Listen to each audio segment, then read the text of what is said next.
Hey folks, welcome to part 2 in our video series on Faraday's law. Last time we introduced the law, showed a few examples, and saw that there's quite a bit going on here, but it boils down to this. If you have some sort of loop in space, a loop of wire, coil of wire, something like that, doesn't have to be wire, but it typically is, and there's some magnetic flux going through that loop,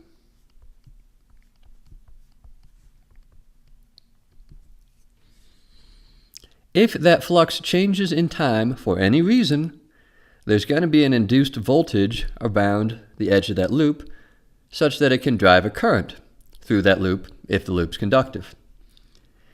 A couple of different ways that can happen. You can have changes in flux that occur because of changing magnetic fields, or you can have changes in flux that have to do with the motion of the loop, whether it's translating back and forth or maybe rotating. If what you have is a time-varying B field, you get a curly, non-conservative electric field, something that you can only make in that fashion. If you have some sort of motion of the loop, you get forces on the charges by way of QV cross B, and that's what gives you the voltage and the current. That's kind of the complicated version of Faraday's law up there. For our purposes, most of the time when we're solving problems, we're just going to say, hey, let's look at the actual flux through a system, let's take its time derivative, and boom, that's the voltage, which is usually the thing we're trying to calculate. So let's try to boil it down to that simple version whenever possible. Let's just do one more example to get oriented.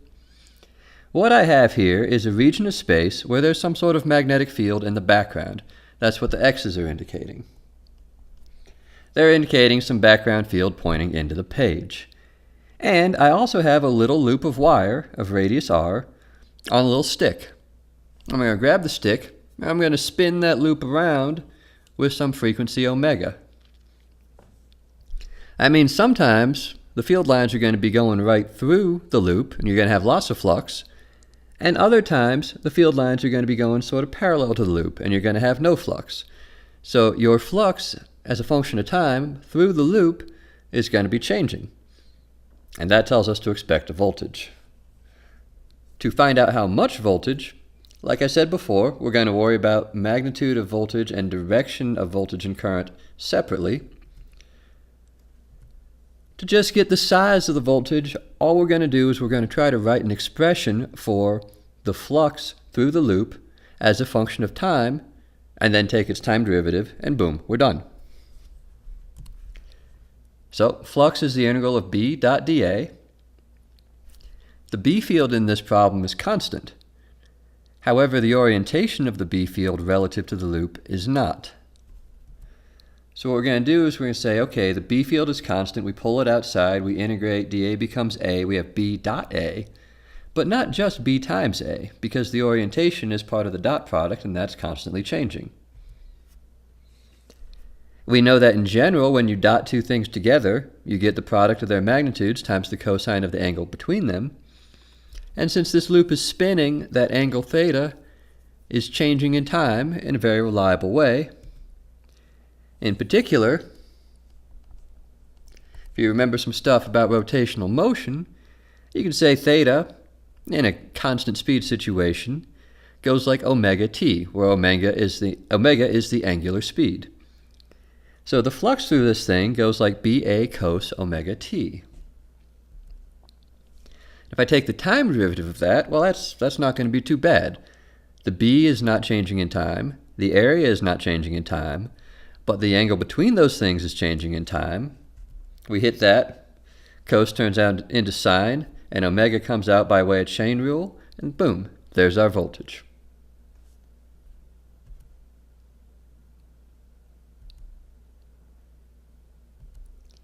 Now, let's suppose for a moment the ring is at least a little bit conductive. Say it's got a resistance of 2 ohms, which is not very big, so not big enough to prevent a current from flowing. If we want to know how much current is flowing in this ring, which we often do, we just says to ourselves, okay, Ohm's law, voltage is current times resistance. Jiggle things around, And there we go. That's the current, or at least the magnitude of the current. Separately, we can try to find the direction of the current in the loop. Is it clockwise or is it counterclockwise? Or maybe it kind of goes back and forth. I don't know. I mentioned last time that there's a special law that helps us figure out directions, and it involves pointing your thumb in the direction of change and then curling your fingers around, this being on your right hand. So Lenz's law is basically a statement in words of the fact that there's a minus sign in Faraday's law. You have a minus time derivative. EMFs happen in the direction opposing the time derivative that leads to this whole situation. So what Lenz's law says is, when a thing, like a current or an EMF or a B field, is being induced according to Faraday's law, that thing will always be oriented in such a way as to oppose the change that caused it. Now that sounds pretty abstract, but its abstractness makes it really powerful. Because it doesn't matter what you're talking about. You could be talking about currents, voltages, B fields, forces, anything. Whatever thing comes out of Faraday's law, it has to be pointed in such a way as to slow down the change, or at least oppose the change that made it in the first place. And if you remember that and use it well, you can save yourself a ton of trouble.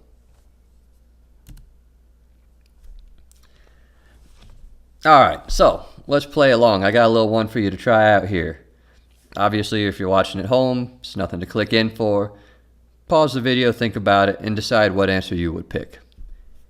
What I have here is a little loop of wire, and I have some region of space where, at first, there's no magnetic field.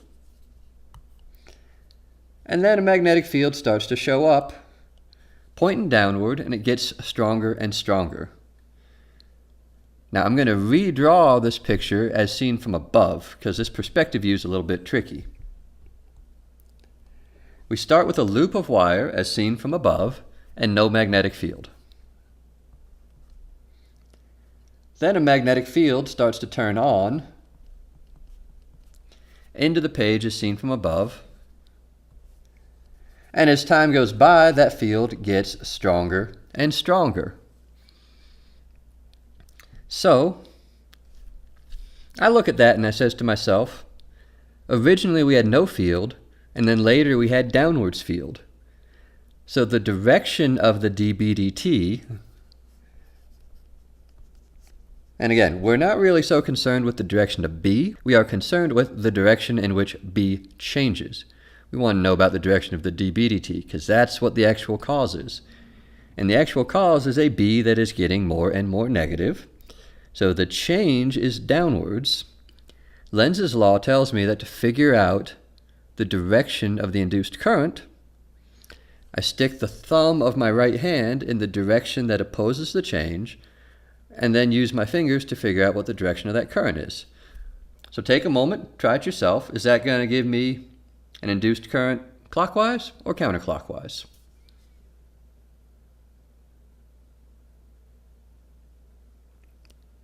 So you should be pointing your thumb up or out of the page, and your fingers should be curling around in a counterclockwise direction. That is, of course, assuming you're using your right hand. Common mistake, especially on an exam when you're kind of in a rush, is to hold your pencil in your right hand and to do the left hand rule accidentally. Watch out for that. Alright, here's another one.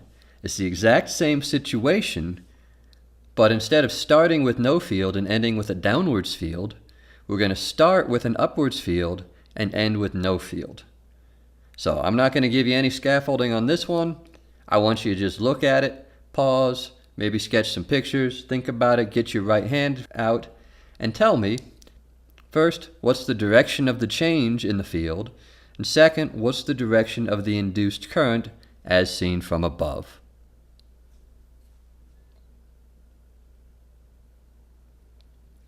Okay, so here's what we're going to do. We have a B field that's upwards, but it's getting smaller. That means the delta in B is actually downwards, because the B was pointing up and now it's pointing a little bit less up. So the direction in which it changed was down. That means to figure out what direction I want the induced current to be, I need to oppose that change. So I need to point my thumb up or out of the page, curl my fingers around, and I get counterclockwise again.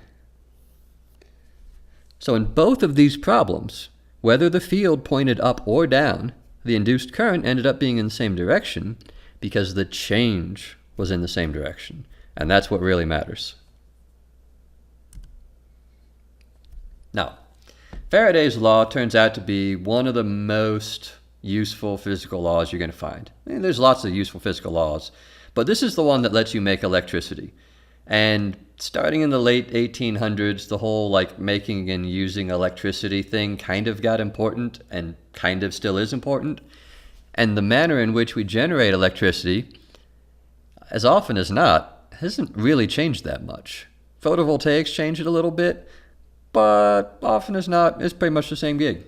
What you do is you take a coil of wire and you jam some sort of source of magnetic field up next to it, and you spin that coil around, and boom, you get a voltage.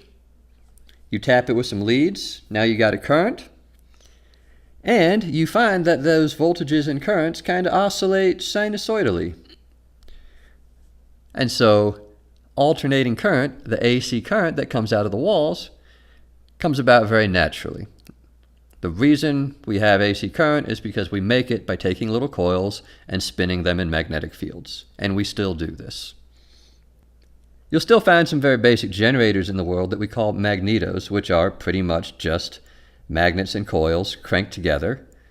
The one on the right, I happen to fly airplanes as a hobby, and one of the first things they tell you is that inside of the airplane engine housing is a little magneto that's driven by the propeller. And this is what feeds the electrical instruments. You kind of really need the instruments. So if the engine ever dies, the propeller sort of decouples from the engine. It's like, pushing in the clutch on a manual transmission, and it spins freely, and it continues to drive this little generator to make sure that the instruments stay powered. This leaves you a lot better off than if you rely on the engine directly to provide power, because the propeller's not going to stop spinning as long as it's moving through the air. And if the propeller stopped moving through the air, you've probably got a bigger problem. You'll also see Faraday's law get used in something called a transducer. Transducer is just a big word that means a device that takes one kind of energy and converts it to another kind of energy. So in this case, we're going to be thinking about the pickups on an electric guitar. And this is a bit of a simplification, but more or less, a way that you can do this is you can have these metal strings that might have a little magnetized bit. And as they vibrate back and forth, which is mechanical signal, mechanical energy, if the pickup coil is actually a little coil of wire wrapped around a chunk of iron, the changing magnetic field in the neighborhood will induce a voltage at the same frequency, and so you can send that along to the amp and get some sound out.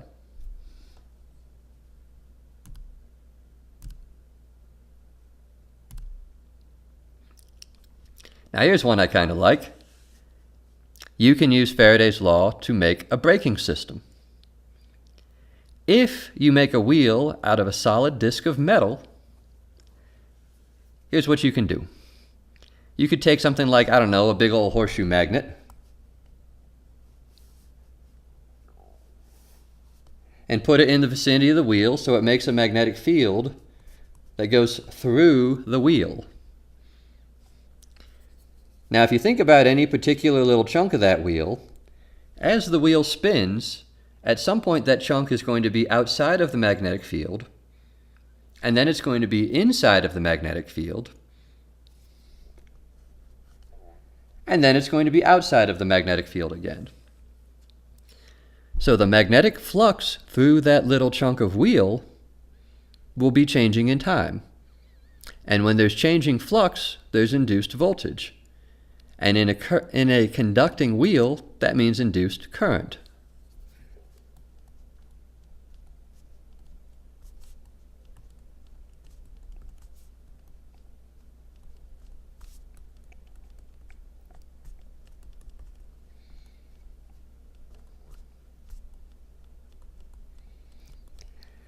And that induced current is going to feel some sort of force because of the magnetic field.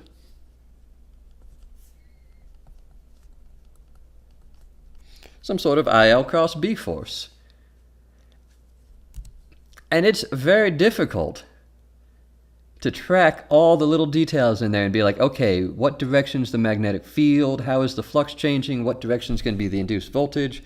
What direction is going to be the induced current? It's pointing in all these different directions. Oh God, what's the F? Is IL cross B? I have to do an integral. Or you can just look at Lenz's law.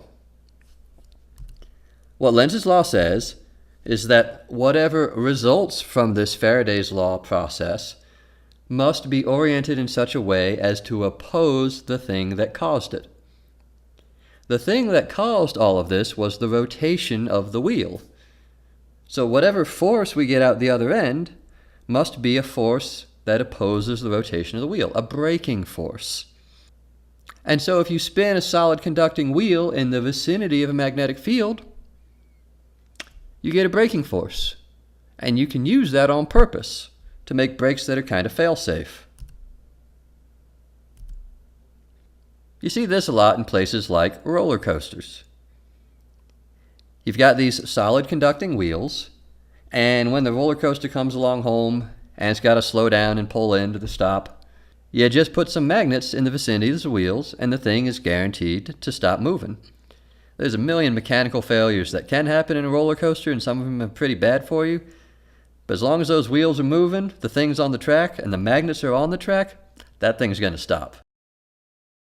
You can also turn this on its head a little bit. You can say, okay, well, what if I also put some coils in the neighborhood so that when the wheel is slowing down, I get like some flux that's changing through the coils, and I get a voltage, and maybe I can use that to charge up a battery? You see this a lot in especially like hybrid electric vehicles. The braking system is at least partly magnetic, and when it's operating, you're kind of mooching that energy, that kinetic energy out of the wheels and throwing it back into the electrical system. Sometimes that's advantageous and sometimes it's not. You got to add all those new systems. That adds weight, that adds cost. Sometimes it's a good idea, sometimes it's not. But that's where an engineer comes in, to make those decisions. Because we could always use Faraday's law, but only sometimes should we.